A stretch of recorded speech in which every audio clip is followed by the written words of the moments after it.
what's going on, everybody? This is Kyle, and this is Kubb Talk. Episode 9 is going to feature Emily O'Sullivan from St. Paul Kubb Society. Emily is one heck of a player. She's had a lot of success in her career. She's had some recent success, and so we'll talk about all that. We'll talk about women in the Kubb community, spitball some ideas about how to get more ladies involved in the sport. We'll talk a little bit about music, and we'll talk a little bit about the Tiger King. So sit back, enjoy episode 9, Emily O'Sullivan. All right. Hey, what's going on, Emily? How are you? Hey, Kyle. I'm doing really well. How about you? Can't complain, like considering the world circumstances and whatnot. How are things in Minnesota? Things are pretty good. Our boys are doing the virtual learning, so that takes up a good portion of the day. But we're all healthy and things are good here. Yeah. How's the weather? Yeah. Today was perfect. Yeah. I think it was like mid 60s, no breeze. I played some friendlies over my lunch hour with Paul Knutson from Chaska. Yeah. It was good to get outside. Yeah. Nice. So where in Minnesota are you, though? Minneapolis. In Minneapolis. Okay. Yeah. Yep. So you are would be what, Twin Cities St. Paul Kubb Society Club member? Yes. Yep. Yeah. Yep. Nice. How long has that club been around? I believe it was either 2013 or 2014, and I would have started playing there, I believe, in 2015. Yeah. So are you from Minnesota originally? No, I'm from northwest corner of Iowa, a little town called Aurelia. It's just like 1,000 people. Yeah. And then I moved up here for college in 2001, college in St. Paul. And then I've lived all over the Twin Cities, but currently I'm uptown Minneapolis. Yeah.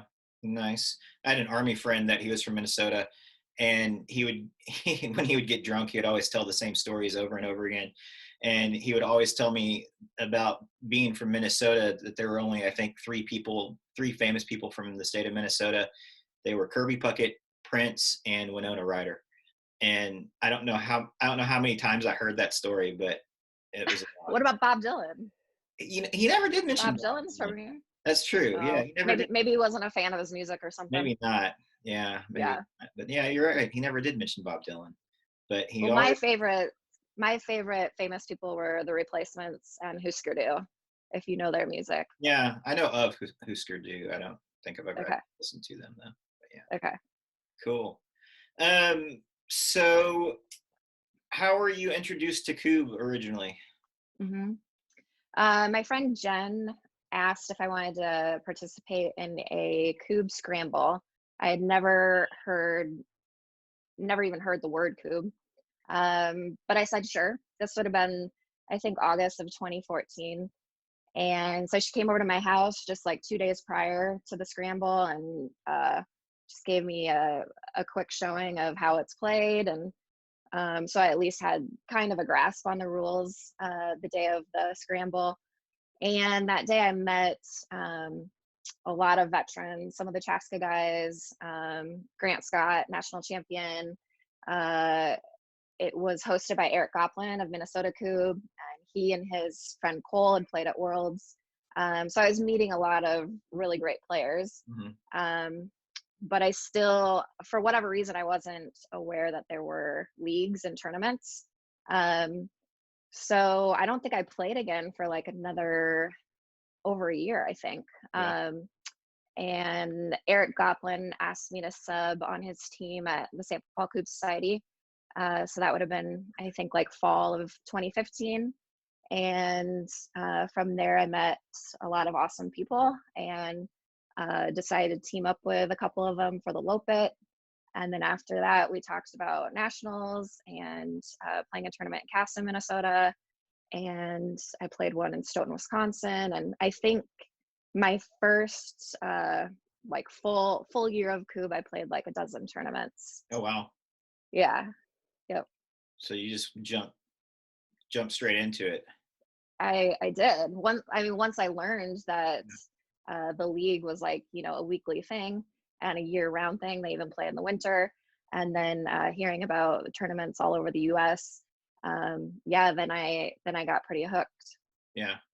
That league, is that at Summit Brewing Company? Is that where y'all play that? It is. Yeah, Yep. that's a Hmm. cool thing. I've reached out It to, is. I guess maybe Tim a couple times Uh-huh. to try to figure out how to structure something like that. Um, but yeah, it seems like y'all have a pretty good turnout for those events, huh? We do. We do. He does a really good job with it. So yeah, we every season's a little different. In in the winter, not as many people are excited about getting out, but I would say in our like spring and fall leagues, there's probably 16 teams, which is a pretty good Wow. size. Yeah. Teams of two or three or what? It depends on the formatting. Mhm. Sometimes we're doing a scramble. Other times we're doing a traditional league. When it's a traditional league, I think minimum of two people. Yeah. Wow. And Yeah. 16 teams. That's incredible. Yeah. I wish Yeah. we could get something like that going down here. We did a scramble one season that went pretty well, and that was a lot of fun. And then we tried to get stuff going again, and just it was kind of like one of those things with people's schedules. Sometimes it's hard for It's people to tough. commit to Yeah. everything these days. So Yeah. yeah, it'll be interesting once all this COVID stuff blows over and we can start getting back to normal. I want to Right. have like a welcome back type event. Yeah. Try to get Yeah. everybody back together, get the band back together. Well, it's cool that you jumped straight into it and you got Hmm. bit by the Kubb bug pretty quickly. I Um, did. do you Yep. still keep in touch with that girlfriend that introduced you to it? Oh yeah. Yep. Yeah. Yep. She unfortunately had been in a pretty traumatic car accident, and so her availability was kind of limited just based on any given day she might be struggling with her pain issues. So she had told me I should find a team, and she could sub when she was feeling up to it. Yeah. Um, so yeah, she still plays here and there. That's cool. Um, Speaking of, well, I mean, it's kind of, I guess, going into the topic of women in Kubb. Uh-huh. What do you see as far as the tournaments that you've been to and the leagues you've played in and whatnot? Um, from what I can tell, and granted, I don't have a whole lot of tournament experience. I've been to nationals twice, and then, just whatever we do here. It seems to be still pretty like dude heavy type Yeah. activity. Would Yep. you think that's true or what? Uh, yeah, I do. I think, I've always felt accepted by the men, and always have thought they were supportive and encouraging, and a good mix of competitive spirit, but also there to have fun and socialize. Mhm. Um, but yeah, playing in co-ed stuff, that's just always kind of been my experience, whether it's been kickball or co-ed softball, or I played in a billiards league. It was always lopsided. There were usually, um, I would say, like for every one woman, there was probably like 10 men. Yeah. It's just, yeah. So I've been asked that question before, and people have asked like what could be done differently, and I unfortunately I don't really have a good answer. Uh, I think Eric Goplin's always done a good job with Minnesota Kubb of, sending out regular emails, and making the women feel welcome. And same with Tim Motzko. So um, I also think a lot of women probably come across Kubb through their partners, Mhm. which makes sense. So I do think the majority of women, or maybe that's too much, but a good chunk of women that play are playing with their partners, which is great. My husband doesn't play, but yeah, I wish I had a quick answer or quick solution to how we could get more women to. I would love to see that, but yeah, I just don't know the answer to that. Yeah. I wonder if it seems like I had the idea one time. We have a friend that she's a member of the junior auxiliary, and Mhm. it'd be kind of neat if you could like pair up with some type of women's group like that and put on like a clinic or something and be like, Yeah. what this sport is and how you play, and Right. have mimosas or whatever. I don't know, whatever it Yeah. is you need to get people drawn in. Yeah. Um, I know that last year at nationals, our our wives went, and so we had our team of four, and then the girls had their team of four, I think, or three. Maybe they said three. But anyways, we had an all ladies team from Central Arkansas Cube. Yeah. They called themselves Sleigh Bays was their team I name. saw that. Yeah. Yeah. Um, and so that was cool. And then we played the Three Friends, One Amiga Okay. all girls team from Eau Claire. Uh, Uh-huh. Yeah, I recognize that name. yeah, and they were a ton of fun. Um, it'd be neat to see, if you could do like a ladies only tournament or something, to Yeah. Well, Jen, the friend of mine who showed me Kubb, she and I had discussed that at one point. Um, Eric Anderson did have me help out with a drilling clinic at nationals. I think that was 2017. Um, so yeah, I think things like that uh, can only be a positive thing. yeah, Yeah. So I think, there could be like an intimidation factor of some point of, I remember my first few tournaments definitely feeling intimidated and, not wanting anyone to look at our team and be like, oh, those poor men having to team up with this woman who's not playing very well or something like that. So I felt a little bit added pressure to yeah. maybe prove myself. So, How many other ladies are in the St. Paul Club? oh, that's a good question. I would say quite a few, a Yeah, good number. I mean, still certainly more men than women, but there's a good number yeah, in St. Paul. Yeah. yeah. That's cool. Um, One of the things I like, I don't know, I just like seeing all these, different clubs that are out there and what everybody's club names are and their logos and stuff. I always like y'all's that green and black logo that y'all have. Yeah. There were some Yeah. hats. Seems like I should have scored one of those a couple summers ago. It seems like, but like those St. Paul Kubb Society hats that you guys have. Those are Yeah. Yeah. Yeah. Tim works at the Science Museum. I don't know exactly what he does, but he works in like the art department or something. So he's yeah, very good with the artistic side of it. yeah, yeah. It's awesome. You said that your husband doesn't play, but what about the boys? Do they ever play? Uh, Not really. Maybe if we're in the yard at the same time, they'll pick up a few batons and Mhm. throw, but no, they're more focused on their own sports. Like they're in soccer and baseball and basketball. Yeah. But have you played Mulkey? The game of No, I've Mulkey? heard I've heard of it, and there's a guy that was a member of our club that I think he actually had a set and knew how to play. Um, Yeah, I've never played it. No. yeah. That's a fun game too. I think my boys gravitate toward that more so than Kubb. Um, for them they still feel like the 8 meters are so far away and Yeah. they can't quite get the baton there, so they get a little frustrated easily, I guess. Yeah. Yeah. Yeah. I get frustrated easily too. So just part of it. I was thinking Saturday during the tournament. I was like, you know what? Coob is a four-letter word after all. Um, Definitely thinking that morning. Now you had mentioned earlier that your husband had built you an indoor practice area. He did. Yeah. Yeah, that was my Christmas present a couple years ago.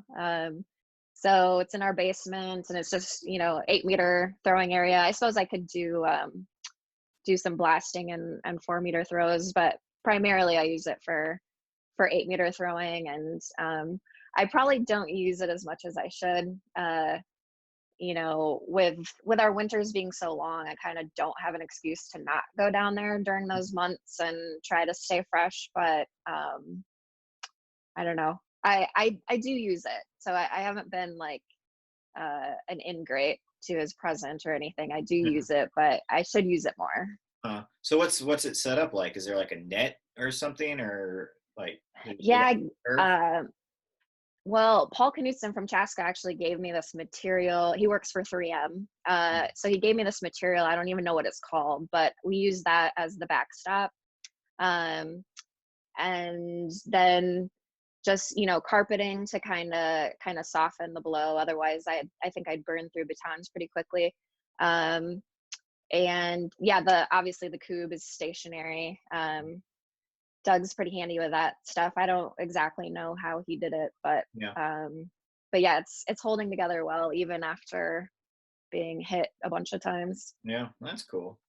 I just all I all I did with mine practice cube was drilled a hole in the bottom of it and then cut off a piece of broom handle because I couldn't find anything else, and jammed a piece of broom handle up in it, and then just used Yeah. it as my stationary cube in the backyard. Um, Yep. you can clearly see like where it sits in the backyard because there's just dead grass all around it from Exactly. sitting in I have one of those too. Yeah. Yeah. indoors. That'd be neat to have that space indoors. Yeah. It is a nice option to have to be able to go down there and just throw for half an hour or something. Yeah.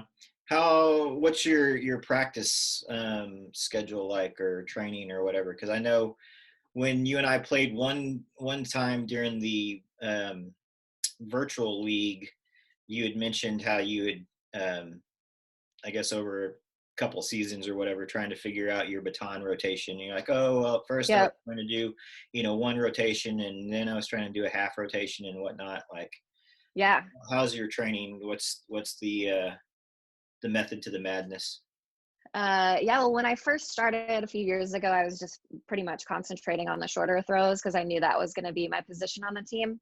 Um, and then after that, I started working on in casting and watched some of Eric Anderson's videos on YouTube, and those were pretty helpful. And um, still, was kind of neglecting 8 meters up until probably a couple years ago because I've never really been the 8 meter person. I usually throw first, sometimes second if I'm on a third person or on a 3-person team. Um, but yeah, about a few years ago, I had been throwing like multiple rotations, and my teammate at the time, Andrew Thibodeau, had suggested trying to work on just doing one rotation. And that was very helpful. I thought it improved my accuracy quite a lot.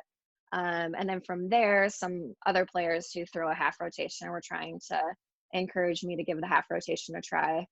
And that was pretty discouraging in the beginning. I just couldn't get the baton there. It was kind of consistently always coming up around 7 meters, 7.5 meters. And that made me want to go back to the full rotation, but I decided to stick with it. I'm glad I did, but I felt like my skill level kind of dropped off um, a fairly serious amount in that year and a half of getting to the point where I was actually even comfortable trying it in a tournament. Hmm. But now it's my go-to. So yeah, it finally paid off. I guess my 8 meter percentage has improved. It's still not, it's not up there with like some of the elite players, but it's a good goal to have to just um, keep working on the accuracy, and hopefully my percentage will just continue to go up. Well, speaking of your percentage, I just went ahead and pulled up your Cube Tracker stats. And so 67.18% 8 meter accuracy on Cube Tracker. That's pretty good. It's pretty good. I think we all play best in our yards. I'd be pretty happy to have that percentage at a tournament, but I think with I don't know, maybe with a crowd watching or something, a little bit of jitters. That's usually where some of my percentages drop off a bit. Yeah. What do you feel is your strongest point? It's probably still throwing first, Yeah. blasting and like picking off single 4 meters. Playing Yeah. by yourself is completely different than playing on a team, and it's so Yeah. interesting to see what all the different elements of the game. Like, I know Hmm. when we were originally playing, we'd always try to play 3-on-3, and try to figure out. Well, I guess that first year we went to nationals, we didn't really know what we were doing. We just drove and threw batons and drank beer and had a good time.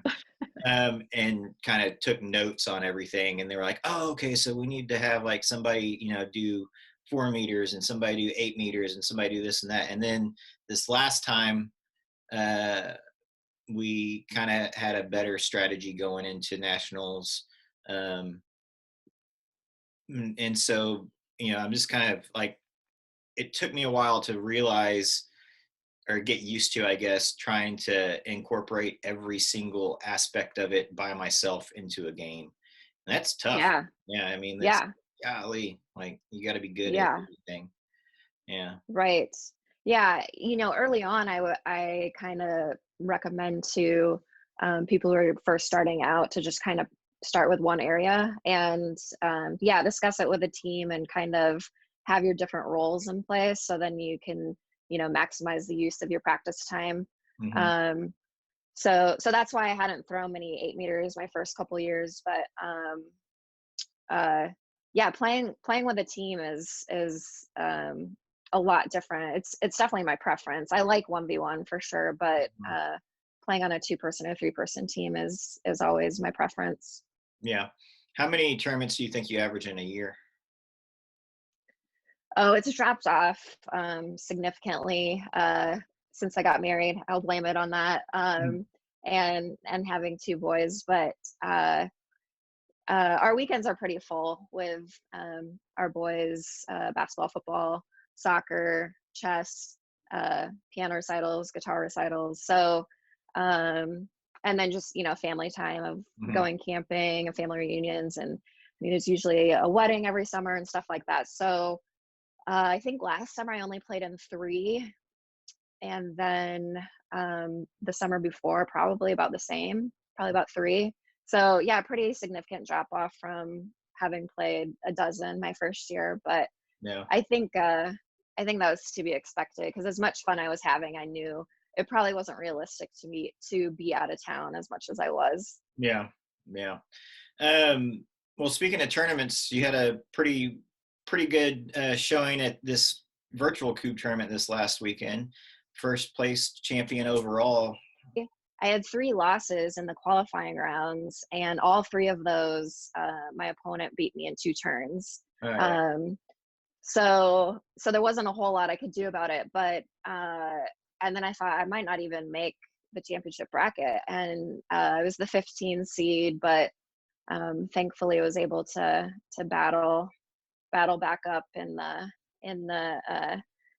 quarterfinals and semifinals. Yeah. Nice. Well, congratulations. Thank you. And then also the John's virtual. I always get the wording wrong on it. The World Virtual Winter League, right? Yeah. Yep. You finished first in that one as well, too. Correct? Yeah, I did. Yeah, those, the guys in that league are some of, in my opinion, some of the best in the world, for sure. So, I kind of didn't expect to do as well as I did, and I know some people would say that's a loser's mentality to go in thinking that you're not capable, but it wasn't that I didn't think I was capable. I just knew how good these guys were. Hmm. Um, and yeah, a few of those matches could have gone either way, like just one missed cube and it could have been, or one more cube, it could have been a different outcome. But it was a lot of fun. I don't usually play in the winter, but John talked me into it, and I'm glad I did it. Yeah. Yeah. And are you playing in this virtual league, the spring one? I am. Yeah. Yeah. Yep. Yep. What division are you in? I think I'm in North. I think East. I'm Yeah. pretty sure East. Yeah. Yeah. Yeah. Yep.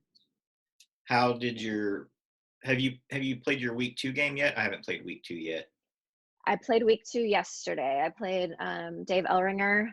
He's originally from the Eau Claire area, but he lives in Arizona now. Oh, And I won 4-1.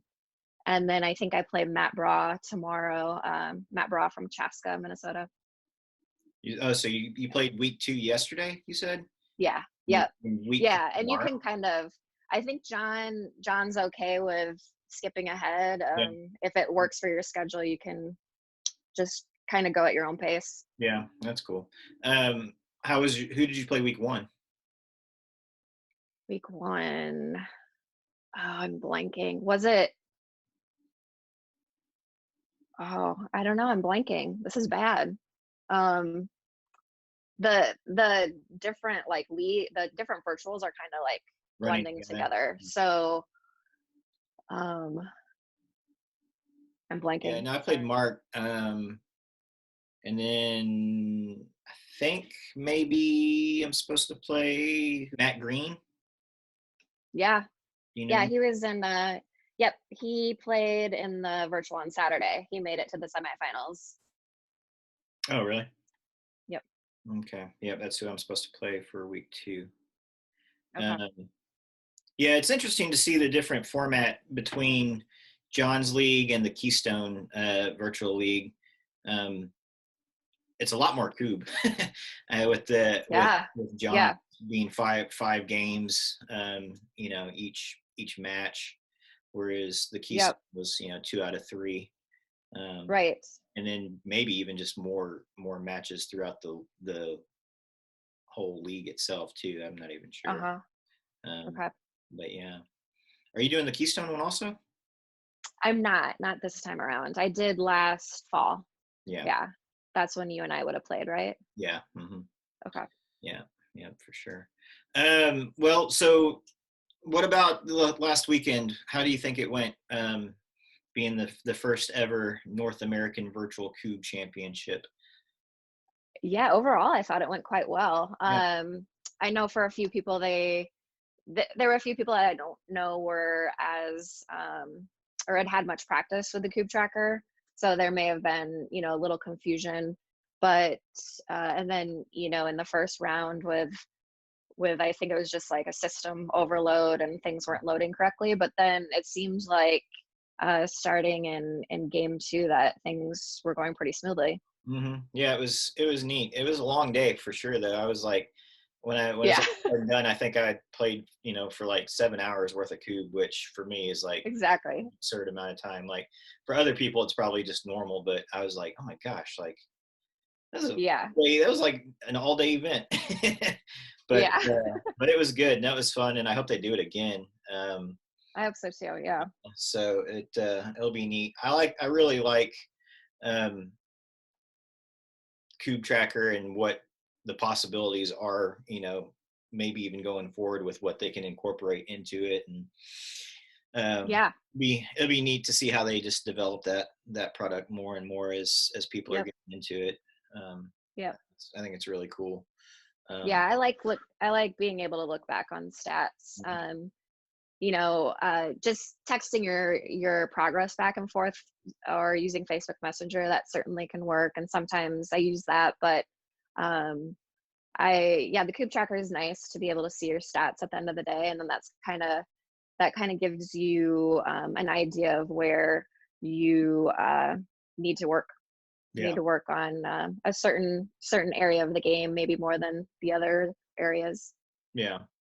Yeah, it'd be neat if they can, and maybe they have it, and I just don't know about it yet. But it'd be neat to see if there's, like on Kubb Tracker, if they could kind of split the information into um, different sections. I guess I don't know what the word I'm looking for is, but like if there was one that was just like practice specific or friendlies specific, that wouldn't drop your overall Kubb Tracker average down.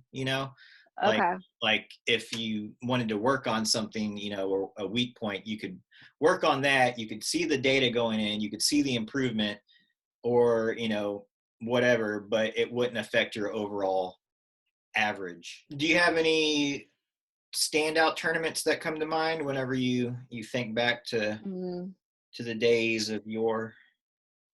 Uh, yeah, there's been a lot of fun ones, a lot of memorable ones. I think the Midwest tournament, I believe that would have been 2017. JP Larson hosted that one at Canterbury in Shakopee, which is a racetrack. Hmm. Um, And so there was like a cornhole tournament going on indoors, and then we were outside, and it was pouring rain the entire day. Mm. And I think I'm wanting to say it set some sort of record, like rainiest day in May in Minnesota history or something like that. And so, obviously not ideal conditions, but it seemed like everyone was still having fun. And my team, we went undefeated. We had one tie during qualifying, but no losses on the day, and then ended up winning the whole thing. So yeah, it was a fun day. Yeah. Who was on your team that year? That would have been Andrew Thibodeau and Brian Winnestorfer, who were both St. Paul Kubb Society guys, and now Brian has moved back to Eau Claire, so he's part of the Eau Claire League now. Oh, nice, cool. How many podium finishes do you think you have overall? I don't know. A lot. I have no idea. I don't know about a lot, but I think I told you how my medals and trophies went missing one night because I have neglected to come up with like a place for them, and my husband had told me to come up with something for them, and then they suspiciously disappeared, and I found them in a box in the basement. So I don't know. If you could put together your dream team, and let's do a team of 3. Who are Okay. the other 2 on that team? Dream team. I think I would choose Kyle Weekland. He lives in Norfolk, Virginia. He's part of Kubb Squirrels at Nationals. And who would my third be? I don't know, maybe Bob Hikus from Pennsylvania. Yeah. Yeah, they're both great players, and probably 2 of the most well-rounded players I've seen. Yeah. What about celebrity? If we can go either way with this. We can go you're playing against them or you're playing with them. It doesn't matter. What Okay. celebrity you think would be fun to play a game of Kubb with? Who would be fun? You know who Ryan Reynolds is? Yeah. He's funny. He's a funny guy. And then probably I'd probably pick like a musician or something. Maybe, I know you and I share a love for Jeff Tweedy and David Bazan. That might be kind of fun. That would be interesting. Or like Dave Grohl. That would be fun. Dave Grohl would probably be intense.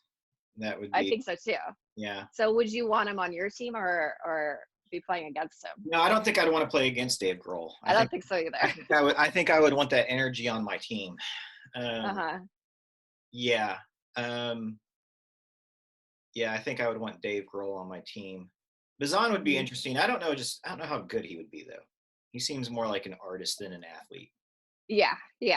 No, it wouldn't be for it wouldn't be because I think we would be good. It would just be because I think it would be funny. Yeah, it would be. Have you seen Tiger King? Oh yeah. Yeah. Yep. Carol Baskin, do you think she did it? I don't. No? I know that it's fun. No, it's fun to not fun. Someone is missing, but I understand where people think it's fun to speculate. But I think he just ran off. Yeah. That's what I think. I think he wanted out, and I think he's somewhere out there. Yeah. That's what I think. Yeah, it's pretty wild. All the memes that are going around are just so funny. I shared one the other day with my coworker that it was a picture of Kurt Cobain and Courtney Love, and it says the original Carol Baskin. Oh man. So, yeah. Well, I mean, I remember that hypothesis as well. Well, anything you want to throw out to the Kubb community? Anything that people need to know? I don't think so. I mean, I off the top of my head, I can't really think of anything. But yeah.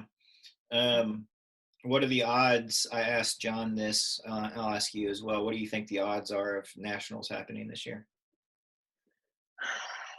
Um, on the date that it's supposed to be, I would say that's very unlikely. I think if I had seen correctly on Facebook, there's a proposal for two other dates in August that are potential possibilities. I don't, but like today I heard about Germany's Oktoberfest has been canceled. I think that's in August, right?